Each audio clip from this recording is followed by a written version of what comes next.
Fala aí, gente, tudo bem com vocês? Aqui é o Jorge, do canal Livro Secreto. Hoje a gente vai bater um papo por uma questão que me perguntam muito. Como a maioria das pessoas sabe, eu sou colecionador de quadrinhos, tá? Tudo que é tipo de quadrinhos, mas tenho bastante super-herói, Marvel e DC. E as pessoas costumam me perguntar por que o mangá hoje em dia ele é mais popular e ele vende mais do que as revistas de super-herói americano. E eu vou tentar colocar algumas coisas aqui para vocês, tá?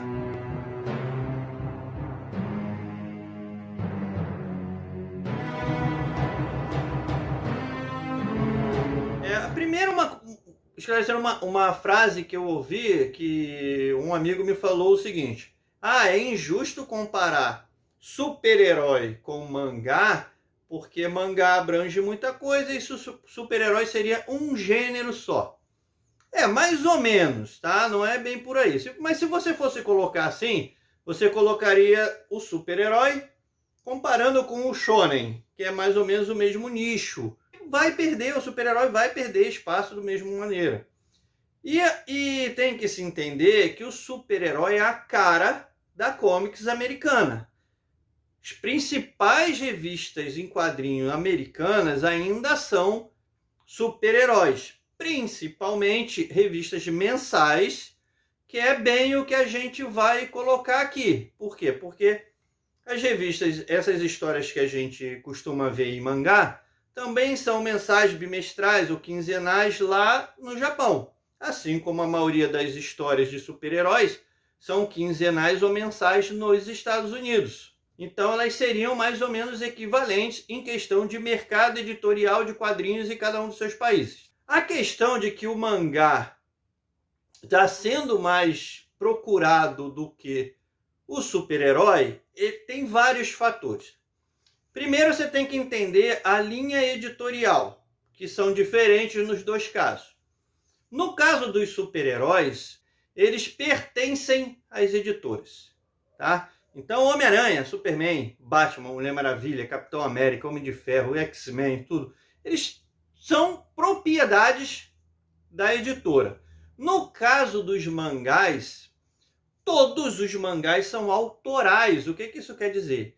É aquele mangaká, ou dois mangakás, quando é um roteirista e um desenhista, são os donos da produção. Sim, quando você vai criar um personagem, tipo assim, o Naruto, você não precisa se preocupar se tem uma origem, se tem a cronologia, se tem a história assim, se tem a história assado, porque é seu. Você vai fazer o que você quiser na história. Ao contrário do que acontece nos super-heróis. Os super-heróis, além deles já vir numa cronologia com várias histórias, com vários desenhistas, é lógico que alguém criou aquele super-herói. Tipo assim, o Homem-Aranha. O Stan Lee e o Steve Ditko criaram o Homem-Aranha do jeito que ele é hoje, assim. Não exatamente do jeito que ele é hoje, que vai modificando ao longo do tempo. Mas eles que criaram o personagem. O personagem é deles? Não. O personagem é da Marvel. E isso não... Até tem direitos, a editora do Japão tem direitos, mas os personagens não são da editora. Os personagens são do mangaka. Tá? Se o mangaka chegou, a minha história acabou aqui. A editora não pode mais publicar aquele personagem. Aquele personagem não é da editora. E aí vem a principal diferença entre super-herói e mangá. Mangá você vai ler, você sabe que tem começo, meio e fim. Lógico, alguns ficam sem terminar, ficam porque o mangaka morreu, o mangaka desistiu, enjoou, sei lá. Mas na maioria das vezes tem começo, meio e fim. Super-herói é eterno. Super-herói é eterno. O Homem-Aranha vai ficar até não vender mais, gente. Super-Homem vai ficar até não vender mais. Entendeu? E mesmo assim é meio empurrado. Essa é uma das diferenças principais. Tá? Você vai começar a ler super-herói, você tem que ser, mas eu vi o filme do Homem-Aranha, eu quero ler o Homem-Aranha. Aí a pessoa vai olhar e fala assim, putz, grila, mas e aí? Eu vou ler o quê?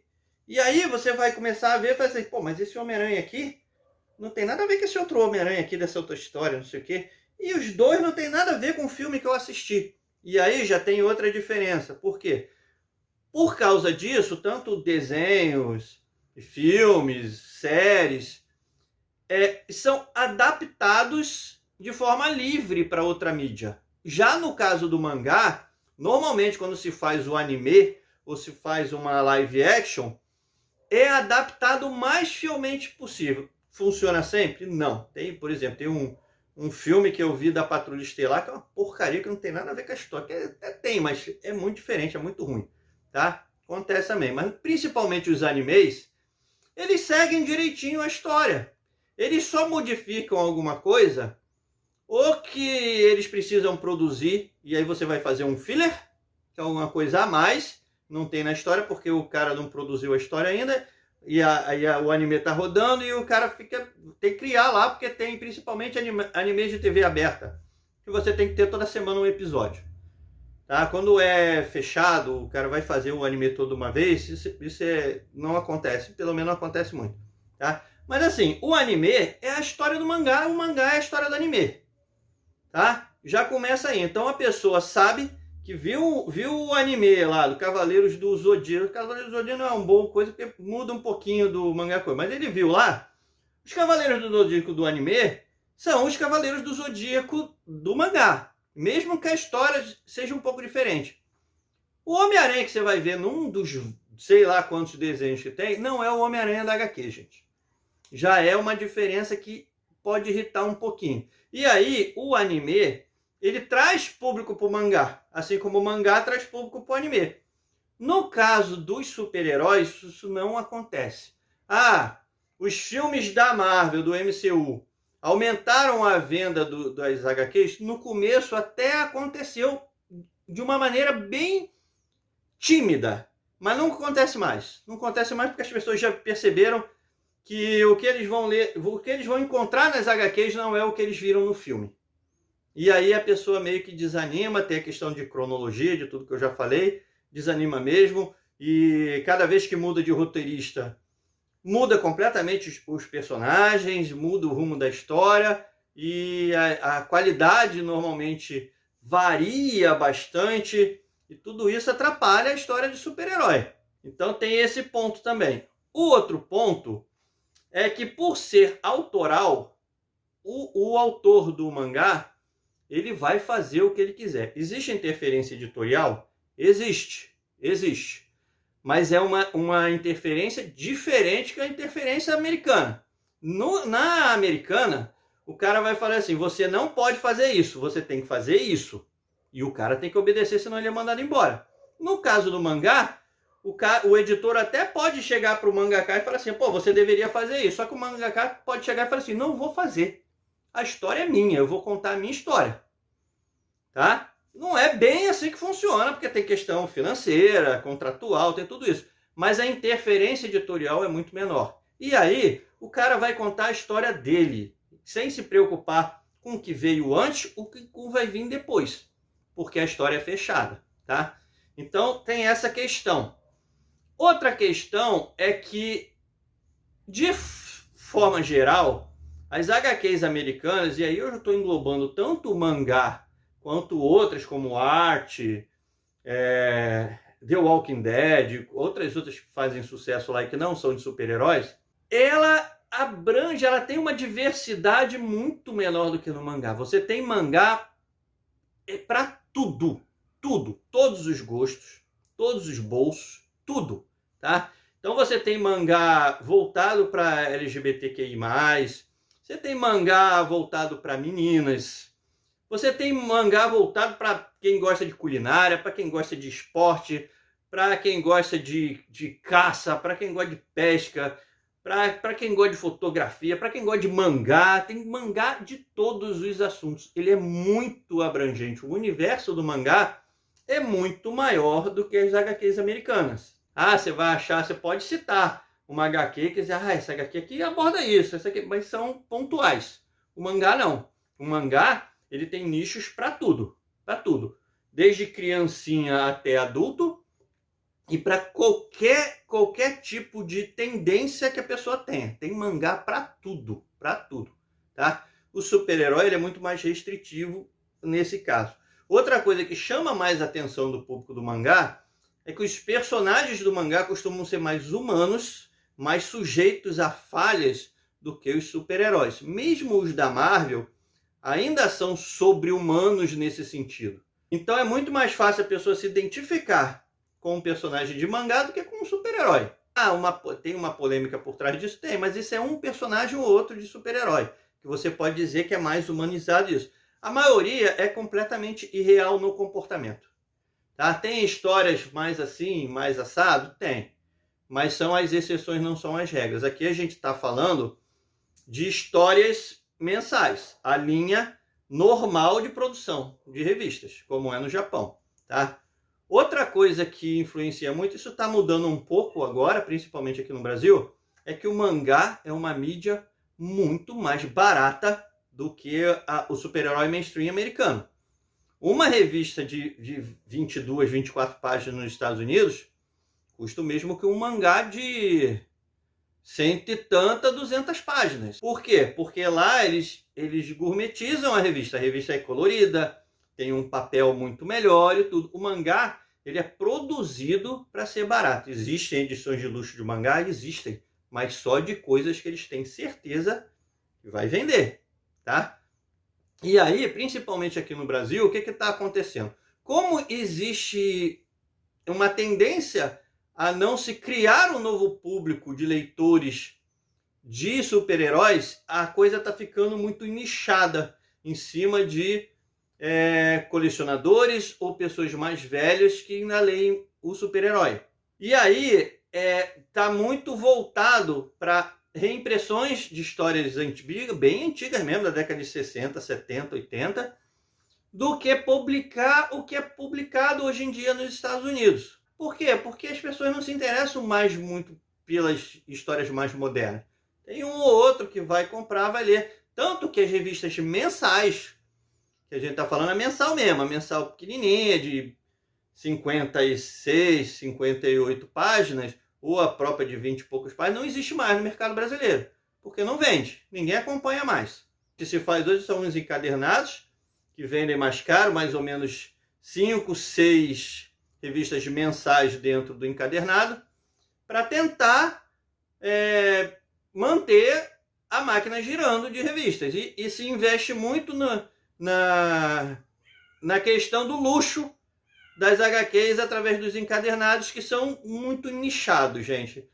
Normalmente os encadernados é muito colecionador que compra e as tiragens são mais baixas, assim, mesmo personagens que vão vender muito, tá? Outra coisa também é que o nicho do super-herói, ele é muito masculino. Inclusive, um núcleo mais duro dele é muito preconceituoso mesmo, achando que não é coisa de mulher não entende de HQ de super-herói, essas coisas idiotas que existem, tá? E existem bastante. Mesmo os envergonhados que não dizem, pensam desse jeito, tá? É muita gente que pensa assim, é um núcleo de fãs bem preconceituoso mesmo, tá? O mangá, não. O mangá atrai muito mais público feminino que HQ de super-herói. É inegável isso. Por quê? Por causa da variedade. Existe o shoujo, que é o romance, e que funciona muito bem no Japão e que nos Estados Unidos nunca deu muito certo. Nunca deu muito certo. Mesmo nos primórdios tinham bastante HQs de romance voltado para o público feminino, nunca colou muito lá nos Estados Unidos e como não colou aqui no Brasil. Outra coisa que tem, mangá no Japão, ele é feito para ser barato. Então aquelas revistas quinzenais, semanais ou mensais que são Jump Shonen, esse tipo de revista, são revistas calhamaço desse tamanho, ela é feita para ser descartável. Ela tem um monte de história, tá? Que são capítulos de vários mangás que saem ali, e que é feito num papel vagabundo mesmo, é para ser barato para ler. Por quê? Porque através daquilo ali, a editora experimenta qual mangá que vai para frente e qual que não vai, que precisa ser encerrado por um motivo ou outro. Nos Estados Unidos não, porque a revista é daquele personagem. Então você não tem esse tipo de coletânea lá, o que atrapalha bastante a divulgação de trabalhos. Então você pega uma revista lá que tenha 10, 15 mangás, histórias separadas naquela revista, a pessoa vai comprar porque acompanha esse aqui, acompanha aquele ali, não sei o que, esse aqui eu não quero ler, eu pulo, não sei o que, ou esse interessa a outra pessoa. Mas está ali, então você tem uma rotatividade muito grande, você descobre novos talentos muito mais fácil no Japão. Nos Estados Unidos não, porque o mercado lá, se você quer fazer uma coisa mais autoral, ou você já é um cara consagrado, uma pessoa consagrada, ou você vai tentar publicar independente, e aí você não tem mercado, como é difícil aqui no Brasil também, mercado para quadrinho independente. E no Japão não. Então o mercado editorial no Japão movimenta muito mais gente que nos Estados Unidos nesse sentido, de descobrir gente nova. A porta de entrada é mais fácil, não no sentido de ser fácil, mas é mais fácil que, por exemplo, nos Estados Unidos. Que para você ficar conhecido, você vai ter que ou escrever ou desenhar para uma das grandes editoras, principalmente Marvel e DC. E quando a gente fala de super-herói também, tem que lembrar que é um modelo de revista tipicamente americana e que não é só Marvel DC, tá? Elas são as maiores, dominam o mercado até hoje, mas você tem Image, Valiant, IDW, Dark Horse, Top Cow, você tem várias editoras nos Estados Unidos que publicam super-heróis. É um gênero, é o principal gênero de HQ nos Estados Unidos e é inegável também. E aí tem essa questão de alcançar mais público, o público mais diverso nesse sentido. E aí aqui no Brasil você tem essa questão financeira e hoje em dia o mangá está se tornando mais caro também, né? Está se fazendo o mangá também com um papel mais caro, de melhor qualidade. Está começando a se gourmetizar o mangá também, está ficando um pouco mais inviável aqui também. Outra questão que tem também é que em questão mercadológica, tá, o mangá ele é mais facilmente reconhecido por causa do traço característico. Tá? Você vê diferença nos traços dos mangakás? Vê. Mas assim, o público em geral, que só quer ler aquilo ali, os traços são muito parecidos, a estrutura do desenho é muito parecida, Então é mais fácil você se habituar com aquele tipo de desenho. Não como é nos super-heróis, que o traço varia enormemente de um desenhista para o outro, tá? Não que isso seja ruim nesse sentido, mas é uma característica que atrai mais público para o mangá. Outra coisa é que o mangá, por ser preto e branco, é muito mais fácil você ler em formato digital, até pelo tamanho. Por exemplo, se você pega um leitor tipo Kindle, você vai ler uma comics americana no Kindle, você vai se irritar, vai ficar miudinho, porque a revista é grande, é colorido, o Kindle só lê preto e branco. O mangá não tem esse problema. O Kindle é praticamente do tamanho da revista física e é preto e branco. Então você vai ler aquilo ali tranquilo. O que é um ponto ainda mais favorável para o mangá. Então você tem todas essas questões somadas, variedade de assuntos, o mercado mais amplo por causa da diversidade, preço mais acessível, não que seja acessível, é mais acessível do que a comics americana. Histórias fechadas, que você não precisa se preocupar com cronologia para ler. Você tem vários e vários lançamentos aí que você pode escolher o qual que você quer ler e acompanhar só aquele, que é outra coisa que também que atrapalha as HQs de super-heróis. As grandes sagas que não existem em mangá. Então você tem lá, você vai ter uma saga na DC ou na Marvel, você vai ter que ler a minissérie da saga e sei lá quantas revistas para entender a saga. No mangá isso não existe, gente. Então é muito mais fácil ler mangá do que ler comics americanas. A verdade é essa. A facilidade, a atratividade do mangá é muito, mas muito maior do que a comics americana. E aí se explica por que é mais popular hoje mangá do que comics. Tudo isso que eu já falei, mas a questão do apoio de multimídias, por exemplo, você teve, a partir dos anos 80 e 90, uma exposição muito grande de histórias japonesas, principalmente, mas orientais, inclusive com os traços característicos em videogames. O que você não tinha em super-herói.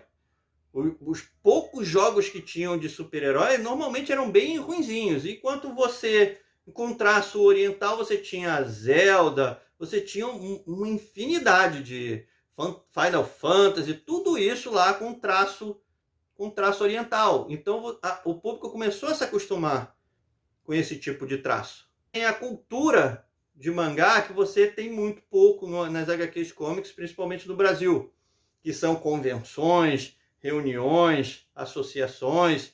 Você tem tudo isso com pessoas muito mais envolvidas do que você tem na Comics americana. E o principal motivo é mangá. Você tem mangá para todos os públicos. O super-herói americano hoje, ele é muito mais voltado para um público mais adulto. Por quê? Porque é o público que lê. Então ele cria um círculo vicioso. Ah, eu vou escrever história para esse público porque é esse público que leu a comic. Mas se eu só escrever história para esse público que lê a comic, o público vai ficar cada vez mais velho porque eu não estou escrevendo história para o público mais novo. Então eu não estou renovando meus leitores. O mangá não tem esse problema. Justamente por isso, porque você não está reaproveitando o personagem. Você está sempre, sempre, sempre criando histórias novas, criando personagens novos. Publica-se um monte de porcaria em mangá? Claro que sim, gente. O que chega pra gente aqui chega filtrado. Ninguém vai pegar uma história que não vendeu no Japão e vai publicar aqui, cara. É um tiro no pé. Nenhuma editora vai fazer isso. A Comics americana, se publica tudo que sai lá fora aqui? Não, porque tem muita coisa também que o cara sabe que não vai vender aqui. Mas se publica muita porcaria aqui também por causa do super-herói. Então, esse aqui é do Batman. Batman tem muito fã, vai vender. Publica isso aí mesmo. Faz um encadernado disso aí que alguém vai comprar. Tá? E é assim mesmo que funciona. E aí as tiragens estão cada vez mais gourmetizadas e cada vez menores. E mais direcionadas para um público-alvo, para o super-herói. Enquanto o mangá é jogado para um público maior, um público mais geral. E a tendência é essa distância aumentar cada vez mais, tá? Não dá para falar de vendas, porque não se sabe quantos mangás são vendidos no Brasil. Em números. Números e valores. Por quê? Porque não existe nenhuma empresa especializada em coletar esses dados e as editoras não interessam mostrar esses dados porque você não vai dar munição para o bandido, você não vai dizer para a editora rival o que seu que está vendendo mais, o que está vendendo mais para ela saber qual é o estilo que está vendendo mais ou menos, tá? Então aqui a gente tem a Planet Mangá da Panini, até a gente tem a New Pop, a gente tem a JBC e você tem a Conrad e algumas outras menores que ainda lançam mangá, mas essas três são as principais, tá? E são concorrentes entre si e não vão ficar dando munição pro bandido mesmo, cara. Eu falei assim, esse aqui é meu, não vou divulgar nada. Eu já sei quanto eu tô ganhando, quanto eu tô vendendo, que tiragem que eu tenho que imprimir, vai ser isso aqui, fica com a gente e pronto, acabou, tá? Nos super-heróis também não tem um número maior, mas é mais fácil de inferir, tá? Porque as vendas são mais concentradas. E vem caindo a tiragem de super-herói cada vez mais, tá? Hoje em dia, no mercado editorial brasileiro, o que mais vende ainda é a Turma da Mônica. A Turma da Mônica tem mais da metade. Sim, a metade eu estou sendo bem conservador, assim, é bem mais da metade da venda de HQs no Brasil. Ainda é a Turma da Mônica. Inclusive, já tem revista em mangá, estilo mangá, da Turma da Mônica. Por quê? Porque é para atrair o público mais novo. E o mais novo que eu falo não é a criancinha pequena. É o público de entre 10 e 16 anos. Tá? O que o super-herói dificilmente consegue fazer. Tá? Você vai começar a ler um personagem que já tem 40, 50, 60, 80 anos de carreira, digamos assim. E aí as pessoas ficam com medo, principalmente da cronologia. E é uma bagunça mesmo. Tem vários reboots, vários recontos de origem, de tudo. E é complicado mesmo. A verdade é essa. Então, o mangá hoje em dia é mais popular do que a comics americana, por tudo isso que eu já falei e provavelmente por outras coisas que nem me passou pela cabeça, tá? E é muito discutido isso, mas é fácil ver os motivos se você parar um pouquinho para pensar, tá? Então eu espero que esse vídeo não tenha ficado muito confuso também, que eu falo muito e não faço roteiro e vou falando o que vem à mente assim. É uma conversa mais informal. Espero que vocês tenham aprendido alguma coisa aqui do que eu falei para entender mais ou menos a questão, pelo menos por cima, para começar a raciocinar também. Tá? Eu não sou dono da verdade, alguém pode ter uma opinião diferente, mas a minha opinião é mais ou menos embasada em dados e em outras pessoas também, em várias pesquisas que já foram feitas nesse campo aí, até dentro de universidades, outras pessoas que têm canais aí que também pensam mais ou menos a mesma coisa. Não saiu das vozes da minha cabeça isso não, já tem uma base por trás, tá? Das opiniões também. E muito do que eu vejo também no mercado. Então, se você gostou do vídeo aí, deixa aí aquele seu joinha, se inscreva no canal se não é inscrito ainda, ative o sininho para não perder nenhuma notificação. E comente aí embaixo o que você acha, se você concorda, se você discorda, se você discordar, por que você discorda. Se você gosta mais de ler mangá, se você gosta mais de ler HQs americanas ou as europeias. Se você gosta de super-heróis, se você acha super-herói um saco, deixa aí sua opinião, vamos trocar uma ideia aí sobre o assunto, tá? Então, fica todo mundo bem aí, a gente se vê no próximo vídeo.